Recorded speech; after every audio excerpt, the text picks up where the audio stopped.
Assalamualaikum dan salam sejahtera. Jadi hari ini kita akan lihat pula tajuk graf gerakan untuk part yang ketiga lah. Ini sambungan daripada part 1 and part 2 yang kita dah tengok sebelum ni. Okey, baik. Okay, So apa yang penting di sini adalah yang pertama, kita kena tahu kita punya standard pembelajaran. So dalam subtopik 7.2 ini graf laju masa. So standard pembelajaran dia 7.2.1 adalah kemahiran untuk melukis graf laju masa. Okey, sebelum ni kita dah buat bagaimana cara untuk kita nak melukis graf jarak masa. So dia punya konsep dia sama juga. Okey, tapi yang ini melibatkan graf laju masa. Okay, yang kedua 7.2.2 membuat perkaitan antara luas di bawah graf laju masa dengan jarak dilalui dan seterusnya menentukan jarak. Okey, ni kita nak tengoklah daripada graf laju masa yang dia bagi. So luas di bawah graf merupakan jarak, ya. Jadi kita kena tahu untuk mencari nilai jarak. Baik. Okey, katakan ini adalah gambar rajah, ya, bagi graf laju masa. Okey. So ini adalah graf laju masa. So yang penting di sini yang pertama adalah paksi mencacang mewakili laju bagi satu gerakan, iaitu paksi Y. So paksi Y ini mewakili laju. Right? Ini namanya sebagai paksi mencancang. Okey, manakala paksi mengufuk mewakili tempoh masa yang diambil, okey, bagi paksi X. Ini paksi X ni lah. So paksi X ini merupakan masa ataupun tempoh masa yang diambil. Baik, seterusnya kecerunan graf mewakili kadar perubahan laju terhadap masa, iaitu pecutan. Okey, so kalau kita nampak ada satu garisan yang condong, garisan yang sending macam ni, okey, ini merupakan kecerunan. Jadi kalau kecerunan bagi graf laju masa, ia adalah merupakan kadar perubahan laju terhadap masa, ataupun kita juga kenali dia sebagai pecutan. Okey. Baik, apa yang penting untuk tajuk ini, yang untuk subtopik ini, yang pertama adalah kita mesti tahu bahawa kecerunan graf itu merupakan pecutan. So kalau kita nampak apa sahaja garisan yang condong, sama ada condong ke kiri atau condong ke kanan, itu adalah merupakan pecutan. Dia ada beza lah dengan graf jarak masa. Baik, yang kedua, luas di bawah graf merupakan jarak yang diambil. Kalau kita tengok dalam graf laju masa, dia tak ada jarak. Jadi kalau kita nak mencari jarak, kita kena cari luas di bawah graf. Luas tersebut bergantung kepada bentuk, sama ada bentuk segitiga, segi empat, trapezium, untuk kita cari nilai jarak. Baik, yang ketiga adalah nak mencari pecutan adalah formula dia perubahan laju dibahagikan dengan perubahan masa. So 3 perkara ni amat penting lah, bagi konsep yang perlu kita tahu bagi tajuk ini. Baik, ini adalah cara untuk kita melukis graf laju masa. Okey, konsep dia masih lagi sama seperti yang kita buat bagi graf jarak masa. Okey, kalau diberi kepada kita macam ini, jadual ni, atasnya merupakan masa, bawah dia merupakan laju. Jadi dia dah bagi kita jadual, langkah dia adalah kita plot. Kita kena plot lah mengikut nilai yang dia bagi. So katakan dekat sini dia bagi masa kosong, jarak 20. So kosong 20. So kita plot lah. Okey, macam tu. 2, 30. So antara 20 dengan 30 tu kat sini lah. Okey, dan seterusnya 4, 40. 6, 50 dan 8, 60. Okey, jadi menggunakan pembaris, kamu kena sambung lah. Saya tak ada pembaris. Okey, yang kat sini untuk PowerPoint ni dia tak ada pembaris. Kalau kata dalam saya punya PDF tu dia ada pembaris. So mesti kena gunakan pembaris. Kita sambung pada semua titik tersebut. Jangan guna freehand macam saya. Kamu kena gunakan pembaris. Okey? Baik. Seterusnya, yang ni kalau dia bagi jadual. Okey? Seterusnya, baik, kalau diberi pada kita dalam bentuk persamaan. Persamaan ni kita kena tengok lah. Okey, macam mana cara untuk kita nak menyelesaikan kalau diberi kita persamaan. Jadi langkah yang pertama adalah kita mengeluarkan persamaan ini. Okey, kita keluarkan persamaan ini. So kita akan dapat V sama dengan 700 tolak 350T. Jadi sekarang ni diberi pada kita masa dalam T 0 dan 2.0. Okey, laju tidak diberi nilai. Jadi kita kena cari laju. So untuk pengetahuan kamu, V ini adalah velocity. Okey, kalau dalam sains you dah belajar saya rasa. So V ini adalah simbol bagi laju. Okey, so sekarang kita nak cari laju lah. So caranya ialah kita menggantikan nilai. Right, macam mana kita nak gantikan nilai? Okey. So yang pertama T kita adalah kosong. So gantikan dalam persamaan. 700 tolak 350 darab dengan kosong. Okay, so kita akan dapat 700 tolak kosong. So kita akan dapat 700.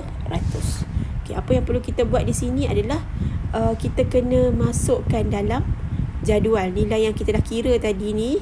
Okay, kita masukkan dia ke dalam jadual. Okay, so sini adalah 700. Saya letak color lain lah supaya kita nampak hitam kat sini. 700. Okay, so bagaimana pula kalau diberi pada kita nilai T nya adalah 2.0 pun sama juga. Kita tulis formula dulu. Kita tulis persamaan ni dulu. V sama dengan 700 tolak 350 darabkan dengan 2.0. Okay, so kita akan dapat V sama dengan 700 tolak 700. So kita akan dapat kosong. So kita masukkanlah nilai dalam jadual kita. Okey, apa yang perlu kita buat seterusnya? Okey, seterusnya kita perlu plot lah. Okey, kita plotkan dia. So kita baca dulu T. T so dia kat sini masa lah, time. So dia mewakili masa. So kita cakap 0700. So mana 0700? So 0700 kat sini. Plotkan dia macam tu. Then yang kedua, masa dia 2. Okay, 2 jam. Tapi laju dia kosong. So dekat sini lah. Jadi kita menggunakan pembaris. Ya, you all kena cari pembaris lah. Sambung. Okay, sambungkan garisan tersebut. So ini merupakan graf laju masa. So langkah kerja dia macam tu lah. Untuk kita nak tahu macam mana cara ya untuk menyelesaikan soalan ini. Okay, baik. Seterusnya, yang ini pula melibatkan jarak. Ya, kalau kata kita nak cari jarak. Okay, so kita tahu kalau nak cari jarak bagi graf laju masa, kita akan menggunakan luas di bawah graf. Okay, so kalau tengok nota dekat sini, so bentuk-bentuk yang biasa kita gunakan dalam mencari jarak, okay, adalah bentuk segi 4. Ya, segi 4 luasnya adalah panjang darab lebar. Kalau segi 3, 1/2 darab tapak darab tinggi. Okey. Kalau trapezium adalah 1/2 A tambah B darabkan dengan tinggi. L ni tinggilah, length kan. Pun boleh juga, tak ada masalah guna formula yang macam mana pun. Ikut formula yang you all ingat lah. Baik. So ini adalah contoh soalan dia. Okey. Diberi kepada kita graf laju masa. Okey. So sini 0, sini 5, sini 9, sini 15. So sini laju dia adalah 0, 20, 35. So ini adalah graf dia. So starting dari sini pergi ke sini, naik. Okay, ada kelajuan. So sini pun ada laju jugalah. Jadi apabila kita dapat soalan macam ni, kita kena pecahkan dia kepada beberapa bahagian mengikut bentuk yang mudah untuk kita cari. So depends lah. Kalau ada segi 4 tu, kita dot kan dia, buatkan garisan putus-putus macam ni. Dan kita labelkan 1, 2 dan 3 supaya kita tahu, langkah yang pertama kita cari dulu luas bagi yang nombor 1 ni. Langkah yang kedua cari luas bagi yang kedua. Langkah yang ketiga luas bagi yang ketiga ni. Okey. Jadi untuk mencari jarak, kita kena cari luas di bawah graf. Yang inilah yang berwarna-warni ni. Jadi luas yang pertama ni bentuk segi 4.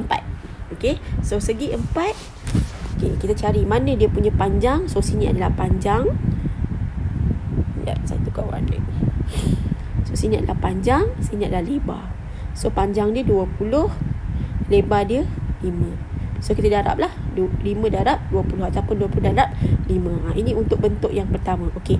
Bentuk yang kedua ini adalah bentuk trapezium. Okey, bentuk trapezium adalah 1/2 darab A tambah B darabkan dengan tinggi. So 1/2, ini A kita. Okay, kalau saya padam ni dululah supaya tak nampak keliruan dekat situ. So katakan ini kan, kita guna ni. So ini ada A, ini ada B, ini adalah tinggi. Jadi kita akan dapat 1/2, A kita 20. 20 bacaan daripada sini ke sini, kosong ke sini ada 20, dan B kita adalah daripada sini ke sini 35. So 20 tambah 35 darabkan dengan T. Macam mana dapat T? T adalah 9 tolak 5. Okey, so 9 tolak 5 kita dapat 4. Itu adalah luas bagi trapezium. Okey, yang ketiga, tambahkan pula dengan bentuk segi 4. Bentuk segi 3. So ini bentuk segi 3 kita. Ini. So kita tahu bahawa luas bagi segi 3 adalah 1/2 darab tapak darab tinggi. So 1/2 tapak dia berapa? 15 tolak 9. So dapat 6. Tinggi dia berapa? Adalah 35. So dari ke sini ke sini. Jadi kita akan dapat cari nilai dia. Kita tambahkan semua. Okay, so kita akan dapat nilai lah. At the end kita akan dapat nilai akhir dia adalah 315. So boleh tekan kalkulator, gunakanlah. Ataupun satu lagi cara, kamu boleh gunakan satu-satu, buat satu-satu pun boleh, tak ada masalah. Cari dulu luas segi 4, dia dapat jawapan. Lepas tu cari pula luas trapezium, dapatkan jawapan. So cari pula luas segi 3, dapatkan jawapan. Dan akhir sekali tambahkan semua pun boleh, tak ada masalah. Okay, as long as kalau kamu dapat ikut formula dan kamu tahu macam mana nak cari luas di bawah graf untuk mencari nilai jarak. Baik, ini contoh soalan. Okey, katakan contoh soalan yang macam ni. So kalau kita tengok, okey, graf ini adalah graf laju masa. Kenapa? Dekat sini adalah laju, sini adalah masa. Right. Jadi soalan nak kita mencari jarak. Jadi kalau nak cari jarak, kita kena cari luas di bawah graf. So apa bentuk luas di bawah graf kita? Okey, katakan ini graf kita. Ini graf kita. Okey, so luas di bawah graf tu yang inilah. Di bawah garisan ni, di bawah kita punya garisan menegak dan juga garisan laju tadi tu kan. Okey, so yang ini garisan yang asal tadi. So dia punya luas adalah yang di bawah dia. Itu yang dimasukkan sebagai luas di bawah graf. Jadi sekarang apa yang perlu kita cari adalah luas. Okey, so kita tengok bentuk apa yang kita ada kat sini. So bentuk yang pertama adalah segi 4. Okey, ni yang pertama. Bentuk yang kedua adalah segi 3. Okey. Baik. Nampak ya? So yang pertama katakan kita nak cari segi 4. Okey, katakan saya tukar warna lah. Okey, yang pertama segi 4 adalah luas segi 4. So adalah panjang darab lebar. Jadi panjang dia berapa? Panjang sini 10. Lebar dia berapa? 40. So 40 darab 10. So kita dapat 400.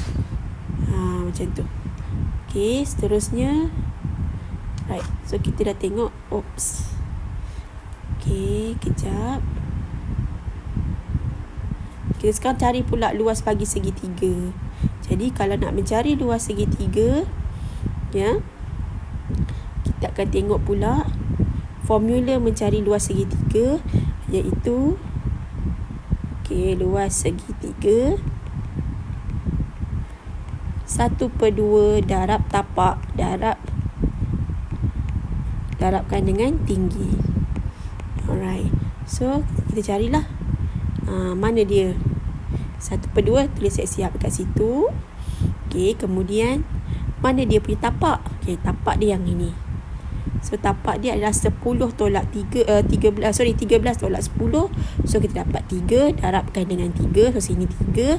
So tinggi dia berapa? Tinggi dia adalah 40. So ini boleh potong 1, sini potong 2. So kita akan dapat 20. So kita akan dapat sini adalah 60. So sini 60. Jadi barulah kita cari total dia, jumlah keseluruhan dia. So macam mana nak cari jumlah keseluruhan dia? Okey, kita tambahkanlah 400. Okey, tambahkan dengan 60. So kita dapatlah 460. Unit tak payah tulis pun tak apa, tak ada masalah dekat situ. Okey, so inilah cara dia untuk mencari jarak dia bagi luas di bawah graf. Okey. Contohnya nanti saya akan bagi soalan-soalan yang berkaitan lah. Baik. So saya rasa itu saja ya untuk hari ni. So nanti saya akan bagi latihan, cuba buatlah. Kalau kata dia tak faham boleh bertanya dengan saya. So sekian, terima kasih.